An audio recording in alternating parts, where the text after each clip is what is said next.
Man, je viens d'entendre sur les réseaux sociaux la note vocale d'Abdoul. Man, je suis choquée. Comment tu peux voir un être humain mourir sur tes yeux et tu parles avec autant de froideur? Ça, c'est un. On enlève le fait que Aaron a tout fait pour lui. Il a construit une maison au Cameroun grâce à l'argent d'Aaron. Il conduit des voitures grâce à Aaron. On enlève tout ça. Un être humain meurt devant toi. Même nous, on n'a pas reçu tout ça de lui, mais on est touché, on n'arrive pas à dormir depuis plus de 24 heures. Hier, les Gabonais pleuraient leur star. Aujourd'hui, les Gabonais veulent le faire passer pour un drogué suicidaire. C'est faux. Moi, j'étais en Chine. Tout le monde sait que j'étais en Chine. Il y a moins d'un mois, j'étais chez Aaron. J'ai habité chez Aaron pendant 4 jours. Aaron ne se droguait pas. Il n'a jamais pris de drogue devant moi.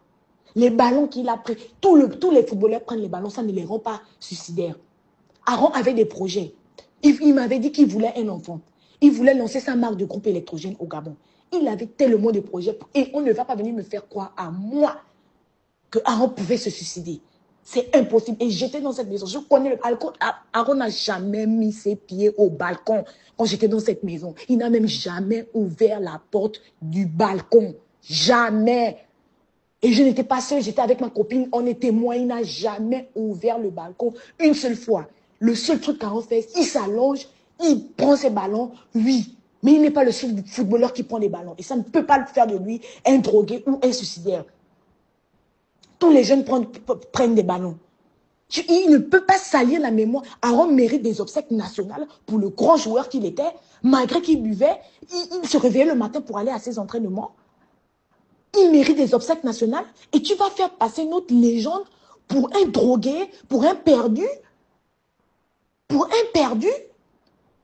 Moi, il m'a dit qu'ils étaient en boîte. Est-ce qu'il ne dit pas sur les réseaux qu'ils étaient en boîte le week-end? Ils étaient en boîte le week-end et que Aaron est décédé la veille, le lendemain de son anniversaire. Tout ça, il ne dit pas, mais il fait passer l'enfant d'autrui pour un drogué. Genre, Aaron se drogue, tu le regardes. Ok, s'il ne va pas bien depuis dimanche, pourquoi tu n'as pas appelé sa mère?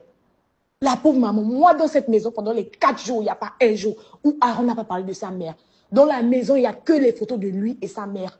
Il a les tatouages de sa mère. Il m'a dit, ce sont ses frères et sœurs et sa mère. Un enfant qui aimait autant sa mère, qui parlait de sa mère tout le temps. Ma mère vient en faute, ma mère, ma mère, ma mère. Tu ne peux pas dire que depuis dimanche, tu ne vas pas bien et tu n'appelles pas sa mère. Tu n'es pas son frère, tu n'es pas son parent. Tu n'appelles pas sa mère. Et moi, parce que Abdoul est censé être aussi mon meilleur ami, moi, tu sais que ça se passe comme ça. J'étais avec vous dans la maison. Tu ne m'appelles pas pour me dire que essaye de calmer, ça ne va pas et tout ça. Tu ne te confies même pas à quelqu'un pour dire que ça ne va pas. Tu gardes tout pour toi et tu te réveilles. Je préférais qu'il se taise.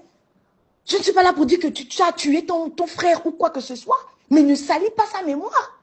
Ne salis pas sa mémoire, ne le fais pas passer pour un drogué parce que c'est faux. La police a déjà dit que c'est un accident. Ok, c'est entre vous là-bas. Seulement toi et Aaron, sachez ce qui s'est passé. Mais ne viens pas dire qu'il a déféqué sur lui. Aaron était trop propre.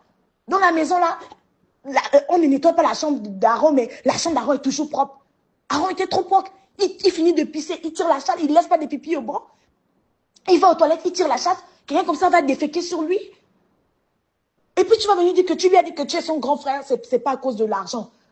Toi, il ne pouvait même pas parler à Aaron comme ça. Parce que le rôle de Abdoul en Chine, c'était qu'il avait un salaire et il devait travailler pour Aaron. C'était ça son rôle en Chine en fait. C'est pas parce que tu étais son grand frère que tu étais en Chine, c'est parce que tu avais un... Et Aaron le répétait tous les jours. Mais moi, comme c'est mon ami, je banalise. Mais c'est la vérité. Tu étais en Chine parce que tu avais un salaire, pas parce que tu voulais le protéger. Il a vécu dans combien de pays, dans combien de villes? Il a vécu seul. Il ne s'est jamais suicidé. Il ne s'est jamais jeté. Il a bu combien d'alcool dans sa vie, mon Dieu? Et je jure sur la tombe de mes parents, je n'ai jamais vu une drogue dans cette maison. Jamais. Et quand j'ai quitté la Chine, Abdoul m'a dit que Aaron ne prend plus les ballons. Il m'a dit ça. Il m'a dit que Aaron ne prenait plus les ballons. Il prenait ça quand vous étiez là. Ok, à quel moment il a commencé à reprendre jusqu'à vouloir se tuer? Et pourquoi maintenant que ça fait 1 mois que tu es en Chine, c'est là où l'enfant d'autrui décide de se suicider, d'abandonner ses projets, d'abandonner ses entreprises, de tout abandonner alors qu'il avait tout. C'est quelle dépression que les ballons vont donner à quelqu'un en moins d'1 semaine? En tant que grande fille, je sais analyser un être humain qui est perturbé, vu que j'habite dans la même maison que lui, 24 heures sur 24. Je n'ai jamais vu aucun signe de violence, aucun signe de